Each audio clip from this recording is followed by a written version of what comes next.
السلام عليكم ورحمة الله وبركاته. ازيكم يا بنات؟ عاملين ايه؟ يا رب تكونوا بخير وبألف صحة يا رب. النهاردة ان شاء الله ه... يعني اول فيديو ليا فيديو فضفضة. عايزة اتكلم معاكم في موضوع آه ملوش علاقة بالإعادة التدوير او الدي اي واي او الاكل او كده. هو اول فيديو ليا ان انا بتكلم معاكم في موضوع عايزة احمس الناس، وعايزة بشرى يعني لكل الصابرين ولكل الناس يعني. وعايزة افرحكم معايا برضو واشارككم معايا كل لحظة.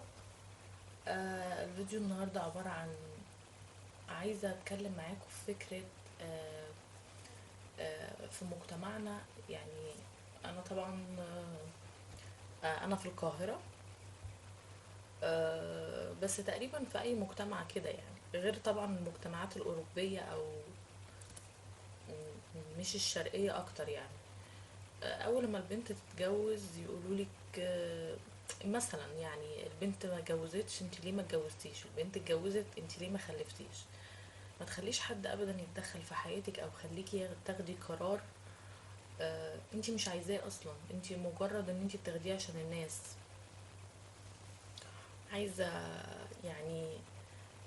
مش اي حد ما تخليش اي حد يضغط عليكي. الناس اللي بتوجه لك افكار سلبيه او بتضغط عليكي بافكار سلبيه، ابعدي عنهم وسيبيهم. بس للاسف في بقى ساعات بيبقى في مجتمعنا مثلا مش بس الناس يعني اقدر اسيب ناس، لا في ناس قريبه ما اقدرش اسيبهم، فبيفضلوا يزنوا عليكي. وبالتالي يعني مثلا الام تفضل تضغط على البنت، مثلا تقول لها ده انا عايزه افرح بيكي قبل ما اموت. حاجات من الحاجات الحلوه اللي احنا بنشوفها دي. بس برضو استمري واعملي اللي انت عايزاه وكله هيجي. ما ت... ما تتجوزيش عشان حد، وما تخلفيش عشان حد، ما تعمليش حاجة عشان حد إلا عشان نفسك. آه... النهاردة جاي بكلمكم أنا بقالي بالظبط كده يعني شهر 8 الجاي هتم 3 سنين جواز. وأول ما اتجوزت على طول ربنا رزقني حملت على طول يعني. بس ما حصلش نصيب، دخلت بقى في دوامة. الحمل بقى كان خارج الرحم ودوامة كبيرة بقى. الحمل كان خارج الرحم ومعرفتش دكاترة كويسين. كان في دكاترة الله يسامحهم ادوني ادوية غلط وحاجات كتير، فدخلت في دوامة كبيرة جدا جدا. كنت هخرج من الموضوع ده ان انا هبقى مش موجودة خالص، ان انا يعني كان زماني الله يرحمني يعني. من كتر الحاجات الغلط اللي انا اتعرضت لها وكده. بس ربنا كرمني والحمد لله وعديت المرحلة ديت وكده ومرحلة كانت صعبة جدا، تعبت فيها جدا جدا. وكنت لسه عروسة وكنت بلف على الدكاترة، وكنت بلبس هدومي اللي انا المفروض جايباها عشان اتفسح ان انا الف على الدكاترة. وكنت لسه عروسة بقى ومش واخدة بقى مثلا على الكشف بتاع. انا بتكسف جدا جدا جدا، فكنت بروح كلهم لدكاترة ستات يعني. فكنت بقى مش واخدة على الكشف والطريقة، وكنت ببقى متضايقة قوي وانا نازلة حتى يعني حتى ان هي دكتورة برضو كانت مضايقاني يعني ان مش عايزة حد برضو يشوف جسمي او كده. كنت ببقى متضايقة قوي. فكانت حالتي النفسية كانت يعني تعبانة قوي قوي بسبب الموضوع دوت. بس الحمد لله كان جوزي بيساندني، وبصراحة كان خير سند يعني. كان بيساندني وكان بيقف جنبي وبيقويني، وما كانش بيرضى يخليني اروح لاي دكتورة الا وهو معايا. هو بس عايز يعني ما يخلينيش ولا اخد اي حد. هو بقى احنا الاتنين مع بعضينا وممكن نتفسح بعد ما بنخرج من الدكتورة ومش عارفة ايه وكده. بس بقى اتعرضت ان الحمل كان خارج الرحم، وطبعا سبب الحمل كان اما بيبقى خارج الرحم بيسبب تلف في الانبوبة. آم، كان ربنا رزقني الحمد لله، كان بتوأم، واحد كان خارج الانبوبة وواحد كان بره. ده اللي مات اللي بره على طول، انما اللي داخل الانبوبة دوت اللي قعد فترة كبيرة عقبال ما نزل. وتعرضت بقى لمشاكل كتير وأدوية وتحاليل وأشعة بصوا يعني قضيت الفترة كلها بتاعة أول الجواز ديت في دوامة الدكاترة والأدوية والعلاج والحاجات ديت. الحمد لله الذي عافانا يعني. ربنا ما بيديش ابتلاء لحد إلا لما بيكون عارف ان هو قده. والحمد لله انا اتعلمت منه كتير جدا جدا. بعد ما خرجت منه طبعا اقدر اقول ان انا اتعلمت منه كتير قوي. في الفترة اللي قبليها دي لا كنت منهارة وكنت تعبانة لاني تعرضت طبعا ان قناة فالوب اللي هي الانبوبة ديت اتشالت عشان بقت تلفة عشان فيها البيبي. فتعرضت ان هي اتشالت وكده.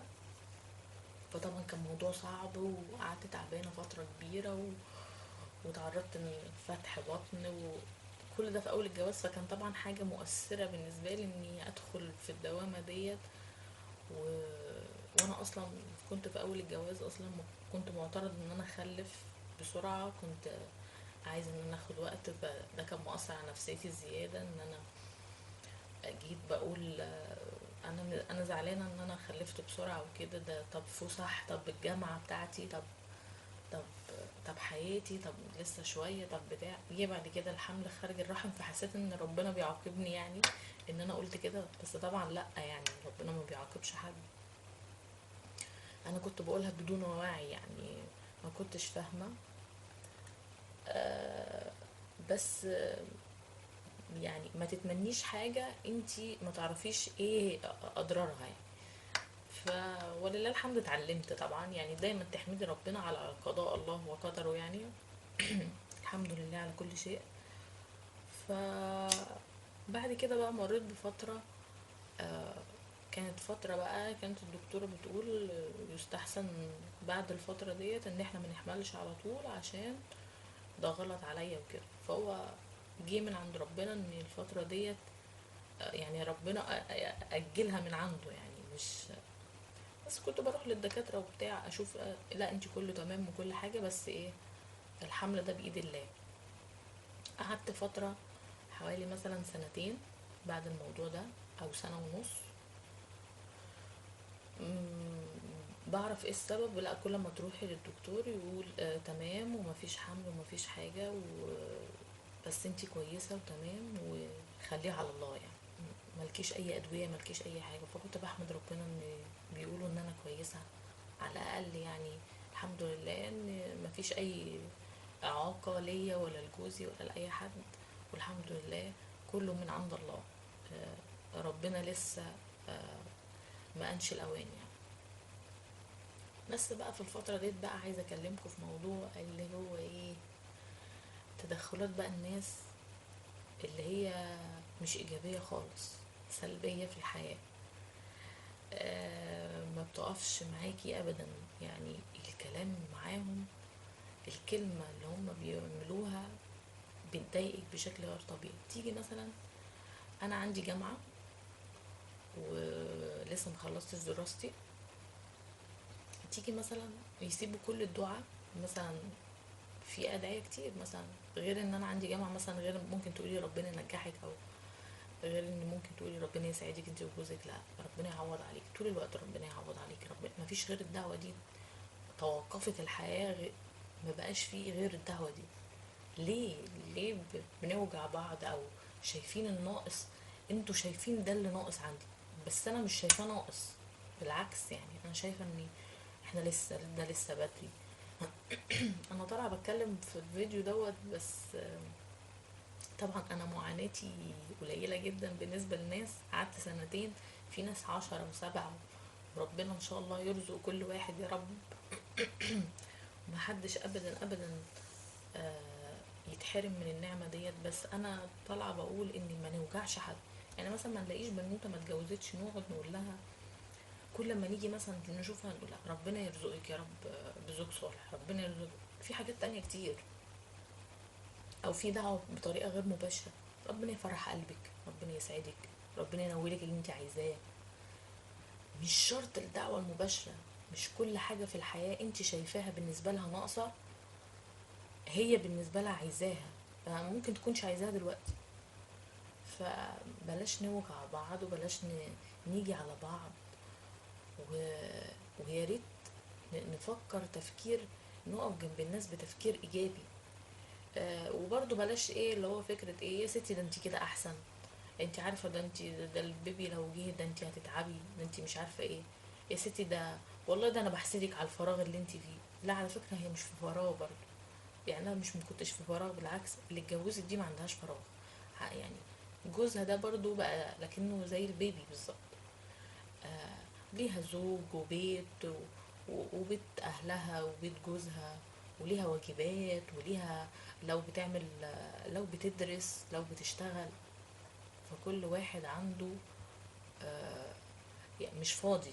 يعني احنا مش فاضيين في الدنيا، احنا مش نازلين فاضيين قاعدين ما بنعملش حاجة، ما فيش حد فاضي. فبلاش الكلام اللي يضايق، وبلاش نوجع بعض ونجرح بعض. نساند بعض اكتر، ونفرح بعض اكتر. وما نلاقي حد كده ما نضايقهوش. وبرضه مش في نفس الوقت برضه ايه يعني انت حامل تخبي عنها عشان خايفة ان هي تحسدك، او خايفة ان هي تتضايق. لا، ده كده انت بتضايقيها اكتر. ده انت كده يعني كده بتزعليها اكتر. يعني تعرضت لمواقف كتير جدا جدا الفترة دي. شفت وشوش ناس، وشفت حاجات كتير قوي. كنت في الفترة دي كنت تعبانة جدا جدا. جت فترة فالناس بقى يقول لي كويس ان هو نزل. كان بتضايقني قوي الجملة دي. نفس الناس اللي بتقول كويس ان هو نزل، او يعني البيبيهات اللي نزلت بعد كده يدعولك ويقولولك ربنا يرزقك. طب منين ده ومنين ده؟ فما بقتش مصدقة التناقض. احنا ليه بقينا متناقضين قوي كده، او عندنا يعني بنوجع بعض بالطريقة يعني. بصراحة اتعرضت لمواقف كتير وتعبت كتير قوي في الفترة ديت. تعبت جدا يعني. خصوصا ان انا كنت طالعة يعني عارفين اما بتحطوا توقعات في اول الجواز وكده، فالدنيا الدوامة خدتك. لو ما كانش فيه مساندة من الاهل او الزوج كنت زماني انهارت وما وقفتش على رجلي. لا، حاولت ان انا اشغل نفسي بحاجات تانية. اشغلي نفسك. لو انتي مثلا ما بتدرسيش، اشغلي نفسك ادرسي. خدي كورس انجليش، خدي كورس كمبيوتر، اعملي دبلومة، اعملي اي شيء. اي شيء تخرجي. يعني انا كنت بعمل حاجات ملهاش علاقة ببعض. في الفترة دي كنت بدرس، وبعدين كنت باخد بتعلم كورسات في الكمبيوتر والحاجات ديت عشان اعرف افتح قناة او كده. وفي نفس الوقت كنت بعمل كمان اعمال هاند ميد، وفي نفس الوقت كنت بعمل كروشيه، وفي نفس الوقت كنت آه، بحاول اتعلم حاجات جديدة اكتر. فكنت بشغل نفسي على قد ما اقدر عشان التفكير. وطبعا ما اقدرش اقول لكم اني شغلتها بما فيه الكفاية. كان برضو الناس بتجيلي في دماغي وكده. بس كنت بحاول ابعد على قد ما اقدر، وكنت بحاول ما اضايقش نفسي وكده. بس بصراحة هو فعلا موضوع يضايق جدا. انا عايزة اقول لكل الناس، لو انتوا عندكم حالات مشابهة زي حالاتي كده، مش معنى ان واحدة اتجوزت اول ما تتجوز نقول لها ربنا يرزقك بالذرية الصالحة. ممكن نقولها جوانا لو انت بتحبيها. مش شرط الدعوة تطلعيها على لسانك يعني. خلاص، مش هي اتجوزت فناقص بقى الخلفة. طب ناقص الخلفة، طب جابت بيبي واحد، لا طب خويه، يا رب تخويه. ليه يا جماعة؟ هي الدنيا كده بس يعني؟ ما فيش كده يعني ايه يعني؟ ما فيش حاجات تانية خالص؟ في حاجات تانية مهمة برضه. في راحة البال، في السعادة، في ربنا يوسع رزقك، في ربنا يحبب جوزك فيكي كمان وكمان، وانتي تحبيه كمان وكمان. في حاجات كده حلوة كده، ودعاء مريح، وأدعية حلوة وبالنسبة للناس وكده. وما تفتكروش ان هي ما بتفكرش في الموضوع دوت او كده. مش كل شوية انتوا تفكروها بيه. طب ما رحتيش للدكتور، طب ما عملتيش مش عارفه ايه، طب ما تفتكروش هي مستنياكوا ان انتوا تقولوا لها يعني؟ ما نبقاش للدرجه دي كده يعني. احنا كده كأننا بالظبط جزارين. بن ده الجرح فبندوس عليه، نفضل ندوس ندوس ندوس. ليه بنعمل كده؟ ليه بنعمل كده في بعض؟ ف وما تخلوش حد يقول يعني يتمنى انا عايز احمل بس عشان الناس، عشان الناس تسكت او تبعد. ما توصلوش حد كده، او ما تضايقوش حد بالكلام او كده. عايزه اقول ان الدنيا ما تستاهلش كل دوت، وما تفتكروش ان ما فيش حد ما بيفكرش في الموضوع دوت. يعني ان هي ما اتجوزت اكيد نفسها في بيبي، ما فيش حد في الدنيا نفسه يتحرم من الموضوع ده ابدا ابدا ابدا. عايزه اوريكم ان انا قد ايه يعني في فتره السنتين دول فتره لا تقاس باي حد تاني. فتره بسيطه جدا ويعني عبيطه. بس شوفوا انا معاناتي قد ايه. شوفوا بقى قيسوا عليها ناس تانية بقى، عن بقالها 10 سنين، بقالها 7 سنين، بقالها 6 سنين. فانا اتعرضت مثلا ان انا كل شهر كانت الدكتورة بتقول آه لازم تعملي التحليل. بقى عندي فوبيا ان انا معرفش ان انا حامل ولا لا، عشان في الحمل الاولاني انا معرفتش ان انا حامل ولا لا، اتاخر الموضوع يعني. فكنت كل شهر بعد كده بقى، بعد ما الموضوع ده كان عندي فوبيا ان انا اشوف انا حملت الشهر ده ولا لا، يعني لمجرد ان انا ما اقعش تاني في موضوع العملية او كده. فتخيلوا قد ايه التحاليل اللي كنت بعملها في البيت. بصوا، دي تحاليل منزلية على فكرة. تحاليل بتتعمل في البيت، غير طبعا التحاليل اللي كنت بعملها في الدم في المختبر او كده. كتير بقى، كتير كتير. بصوا يعني قيسوا، يعني بصوا 2 4 6 8 10 12 14 15. ده بتاع اول حمل، وده بتاع تاني حمل. ف بعد كل المعاناة ديت كنت بعاني بقى طبعا، وكنت بعاني ان كل، ودي برضو اختبارات. فما تفتكروش ان البنوته ما بتفكرش، او الواحده ما بتفكرش يعني مستنيه الدعوه بتاعتكم ان انتوا تقولوا لها ربنا يرزقك، او لا، ما ممكن تدعوا لها انتوا حاجه تانية، وتدعوا لها دي في سركم برضو يعني. بس هو ده اللي انا كنت طالعه اقوله، ان احنا ما نوجعش بعض، ومش دايما نحسس بعض ان ده اللي طب اكشفي، اصل انا اكشفي، طب الدكتور، طب شوفي، طب اعملي. هتقولوا لي ليه شايله الحاجات ديت؟ شايلاها عشان كل شويه اقوي نفسي واقول ان انا قويه، و... وربنا سبحانه وتعالى عمره في حياته يعني ما هيرزلك، ودايما هينولك كل اللي انت نفسك فيه. فشايلاهم عشان كده، وفي نفس الوقت شايلاهم عشان دول بيفكروني بحاجات كتير، بمعاناة ناس، بكلام بتاع ناس.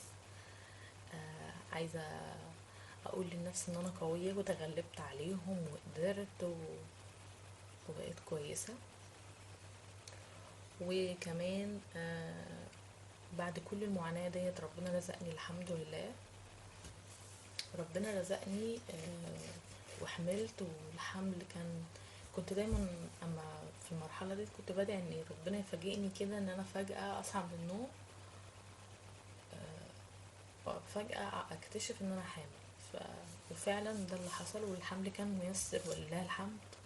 بس هو جه شوية مشاكل كده، جالي زلال حمل وولدت في الثامن والحاجات ديت، لان انا شخصية يعني بحب اتحرك وبحب اعمل كل حاجة بايدي، وبحب. في فيديو هينزل بعد ده، فيديو تنظيف المطبخ، البوتاجاز. هو ده اللي سبب لي ان انا، اللي سبب لي، معلش الفيديو الكاميرا كل شوية بتقطع. هو ده اللي سبب لي ان انا ولدت ولاده مبكره وكده، ان عملت مجهود كبير قوي في اليوم دوت وكده، وولدت في التامن وكده. بس الحمد لله، او اتعرضت مواقف بقى شويه، البيبي دخل الحضانه وكده وتعبت شويه، بس ولله الحمد، الحمد لله، نشكر ربنا على كل شيء.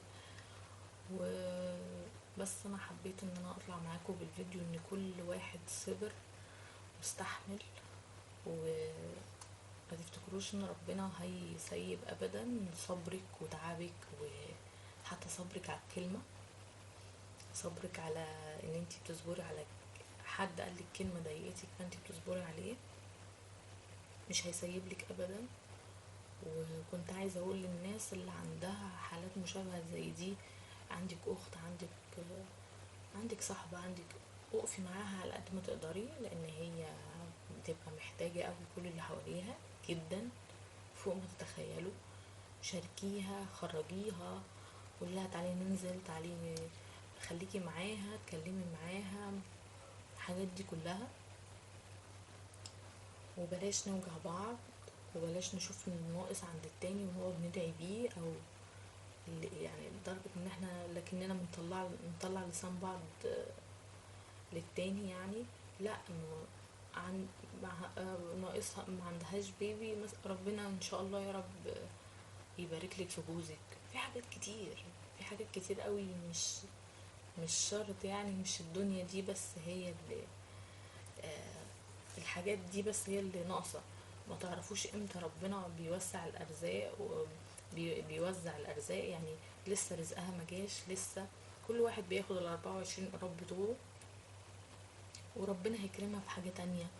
تقول لها ربنا هيكرمك في حاجة تانية، ربنا هيرزقك ان شاء الله، بس لسه شوية، لسه ما قامش الاوان. الحاجات الحلوة دي مش نقول لها بقى تعالي اوديك عند الدكتور، تعالي مش عارفة ايه، هي مش مستنياكي على فكرة. بس وحبيت ان انا اشارك معاكم فرحتي ان انا لسه ماما نونو صغيرة، وهبتدي اعمل معاكم بقى تجربتي في الفيديوهات، شنطة المستشفى، لوازم البيبي، الحاجات دي كلها. لسه مامي صغيرة ولسه بتعلم واحدة واحدة، وهنقل لكم خبرتي الصغيرة، ويستنوا فيديوهاتي ان شاء الله الجاية في سلسلة ماما، ماما جديدة. وان شاء الله، ان شاء الله يا رب تعجبكم، ويا رب اكون عند حسن ظنكم، ويا رب اكون قدرت وصلت لكم الرسالة، يا رب اكون قدرت لفت نظر اي حد بيعمل الحاجات ديت بدون حتى قصد، ان انا بلفت له نظره اني ما تعملش كده، ما تقوليش كده، ما تدعيش كده، في حاجات تانية، اعملي حاجات تانية، في حاجات تانية ايجابية، في حاجات تانية بتحفز، في حاجات تانية. على فكرة عايزة اقول لكم ان الحمل ده والله العظيم اهم حاجة في النفسية، عشان تبقي فاهمة يعني. كل اللي احنا بنعمله دوت ان احنا نقعد نضغط على حد نفسيته مدمرة، اهم حاجة النفسية في الدنيا. نفسيتك تمام هتقدري تحاربي اي حاجة في الحياة، حتى لو عندك كانسر هتقدري تحاربيه. فنفسيتك والناس اللي حواليكي. وحبيت اشكر زوجي واهلي، ربنا يبارك لي فيهم، وقفوا معايا خير سند، وربنا يا رب يبارك فيهم، ما شوفش فيهم حاجة وحشة ابدا ابدا.